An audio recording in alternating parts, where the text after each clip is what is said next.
My name is Porshia Jordan, and I'm here speaking with James Turner. on August the 24th, 2023. Do I have your permission to record this interview? Yes, you do. Can you please spell your name as you would like it to appear in this project? JamesTuner. James Turner. Mr. Turner, can you tell me about yourself? Yes. I'm very intelligent. Um, I have high standards, and I look at life very different than others. When you say different from others, can you explain it a little more? Well, I feel like life should be treated like as you would like to be treated. I feel like whatever you issue out to the universe, you'll receive it in this. It won't be in the same way, but you'll get what you give. What makes you unique? Um,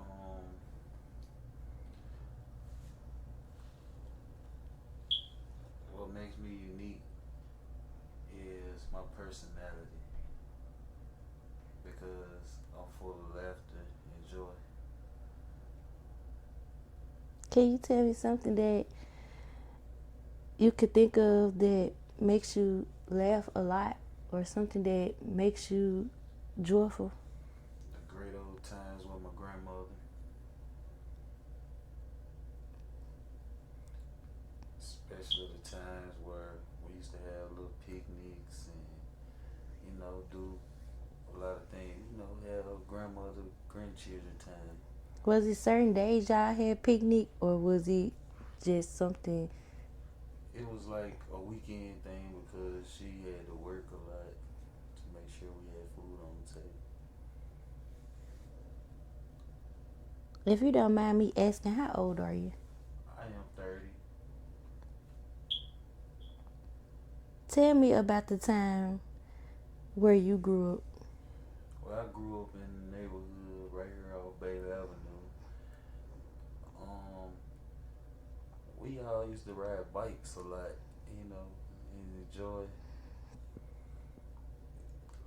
and enjoy being kids. You know, had water balloon fights, and the neighborhood was together then.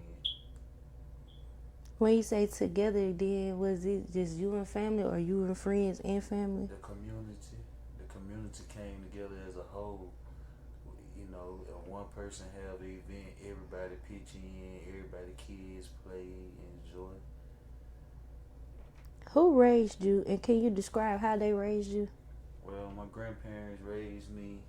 They raised me to be a respectful person, to always stand up for myself, and even if I'm right, I give my true, honest opinion on any situation. Yes.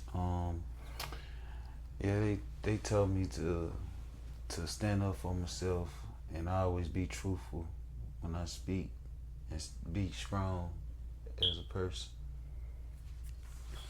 When you say be strong as a person, is it like is it within yourself or Yes, be strong in general is and being strong as a man, be able to stand on my own too, be able to, just be myself and stay strong through any situation. what was it like where you grew up? It was kind of unbalanced. It was like a lot of good things happened, a lot of bad things happened, but people still came together throughout them. Can you explain to me what's your term of unbalanced? Unbalanced meaning with me, like say for instance, the good and the bad just equal out, or it will have more bad things going on than good things, and I feel like it be unbalanced because I feel like it shouldn't equal out, but the good should overcome. How would you compare that then to now?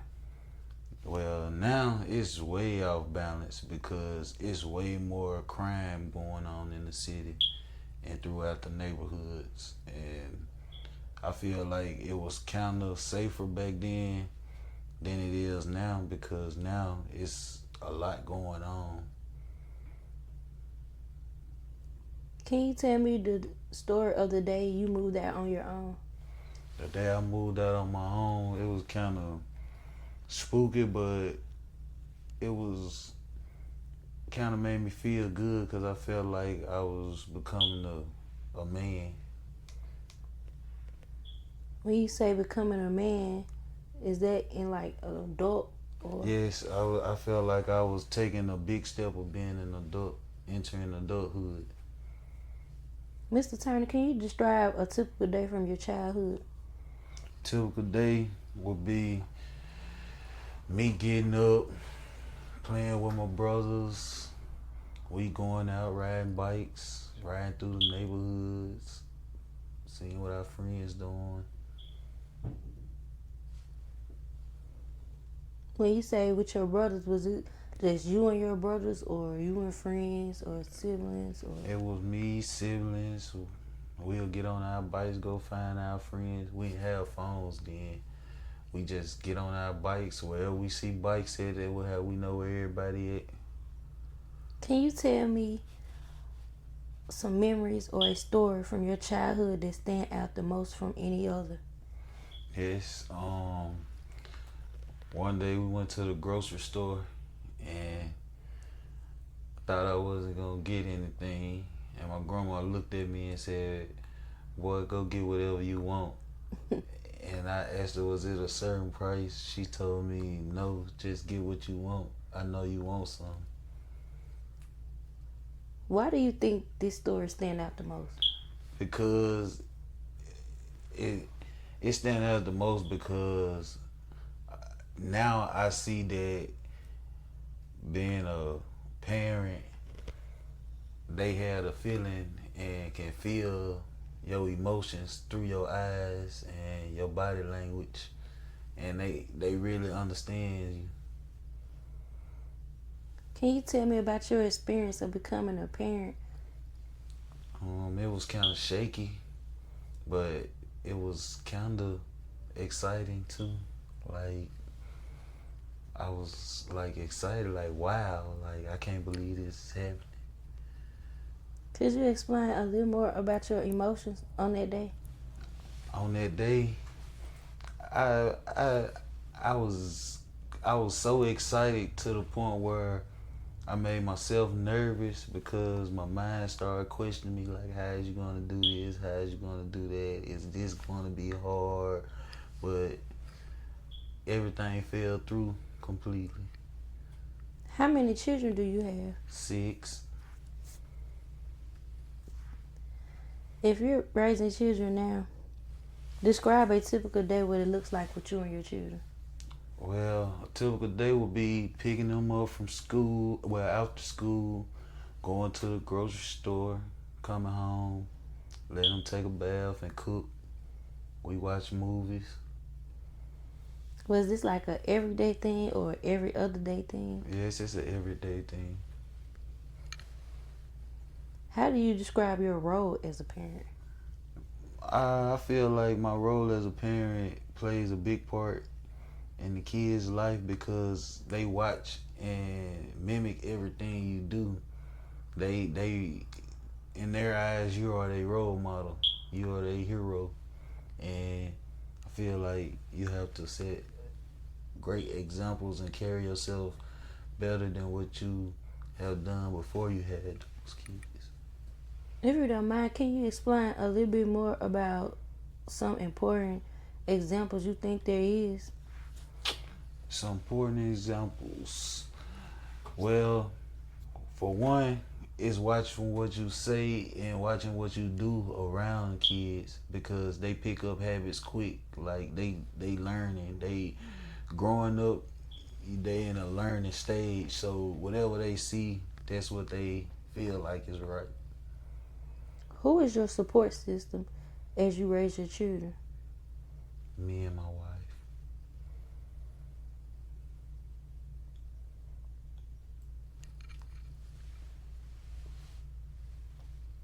Can you explain to me what a support system looks like?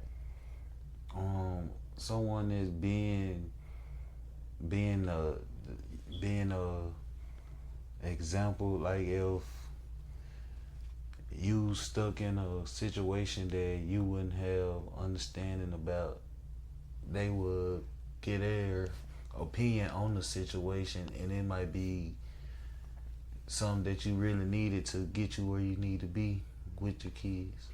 Can you give me an example of that opinion or of a opinion? Well, it's say for instance, I'm trying to I'm trying to do certain activities, and I don't have an understanding like where I'm going with it, like how I'm gonna do this, how I'm gonna do that, and then someone can come and say, my wife can come and say, well, baby, you can do this first, and then you can do this, and then give me a better understanding on what I need to do.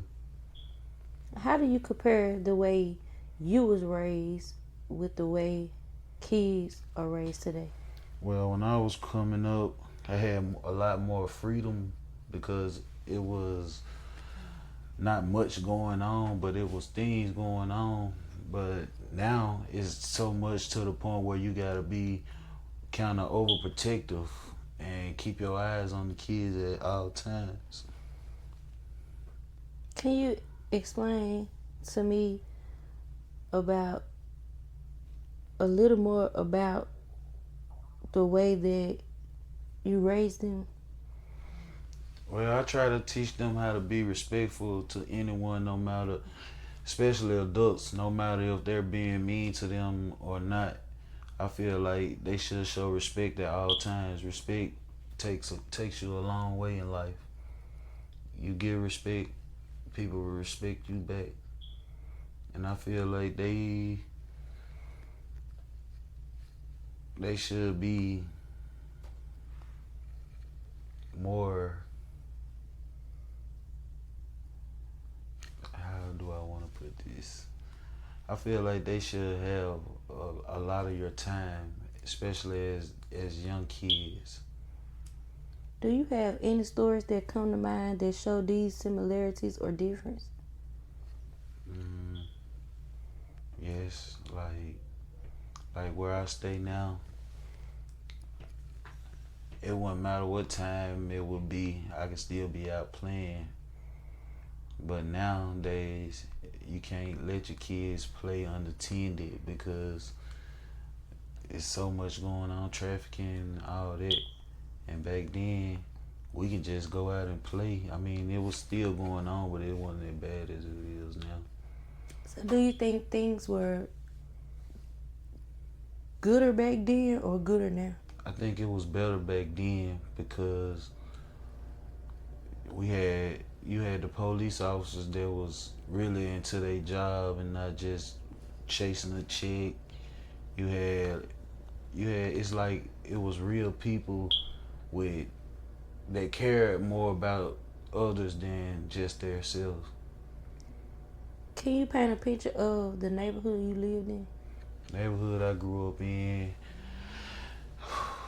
we had everybody was more like family. We everybody came together and was so close and so tight that we really was like actual family.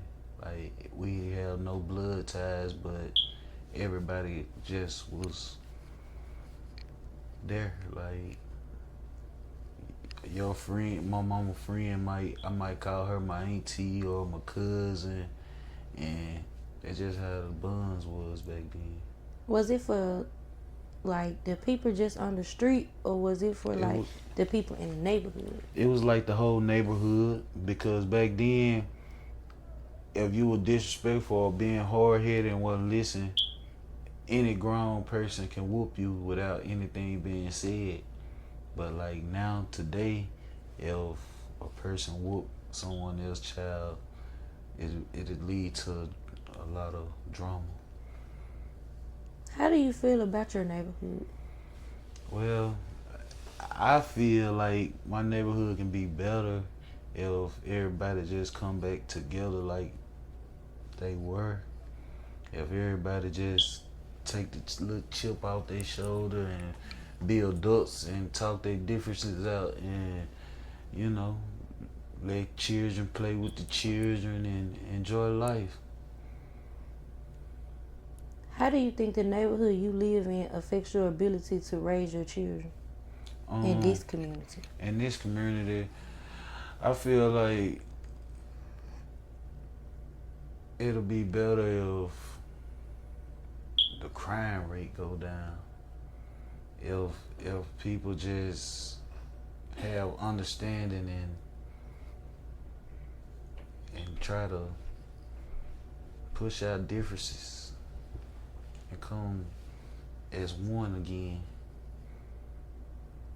And when you say as one, are you talking about like as a whole or? Yes, as a whole, like I come to your house, my kids can play with your kids. If your kids hungry and I'm finna feed my kids, I'm gonna feed your kids. Like it shouldn't be, oh, if you come over here and my kids finna eat, oh baby you gotta go home. My kids finna eat right now, you know, or come on over, let's have a barbecue, get to know each other better. What are some ways that you have adapted to the challenges you encounter as you raise your children in this community? Can you repeat that question, man? What are the ways that you have adapted to the challenges as to raising your children in this community? As what have you accepted or what have you like adapted to? Like, Well, okay, this is. I accept the fact that the crime rate not going down anytime soon. So therefore, we'll have to. I just I hate the fact that I had the kids in so much because of what's going on the outside world. And I'm not trying to hide them from the outside world, but I'm just being a protective parent. If you could paint a picture of your ideal community or environment for raising your children, what would it look like?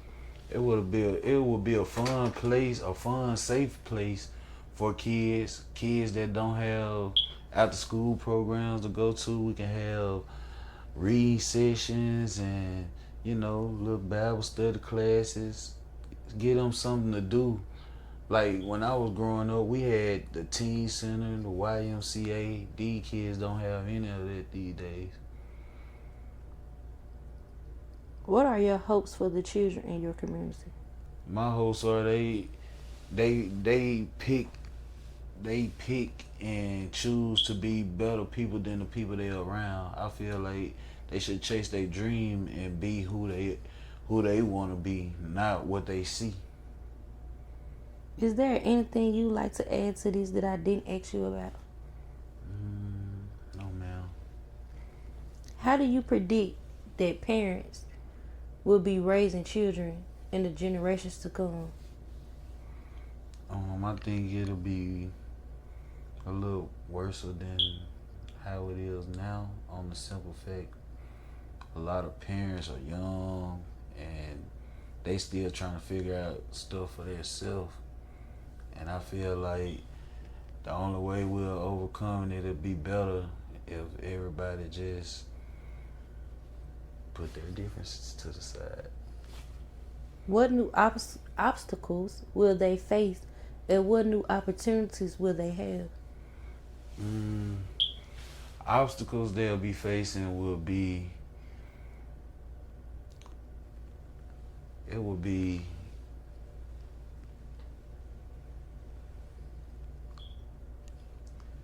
it'll be What new obstacles will they face and what new opportunities will they have? new obstacles. The obstacles they'll be facing will be they'll have to push more harder and focus more because today's well in the future it'll be probably more distracting. It'll be more distracting things around them than it is now, and it'll make it more harder for them to focus. So I feel like they should have to push harder than what they would now. When you say distractions, can you give me an example of a distraction that you think they'll face? Yes, all the smoking and drinking and drug activities, so-called drug boys, dope boys, whatever they call. It'll distract them because they'll feel like that's cool, and they'll have to push more harder and stay more focused to not indulge into that. In what ways do you think that sharing your own story and ideas will benefit your children in the future? Um, it will benefit them by understanding that it's not just that easy raising children in in certain areas, because it's a lot going on, and they'll understand and know, okay, this is what my father did, and this how he raised us to be. If you could leave a message for the kids in the future, what would it be? Stay focused and be whoever you want to be. Don't be nobody that you don't want to be. Okay, Mr. Turner, I greatly appreciate you taking your time out to have this interview with me. You're welcome. You have a great day. You too.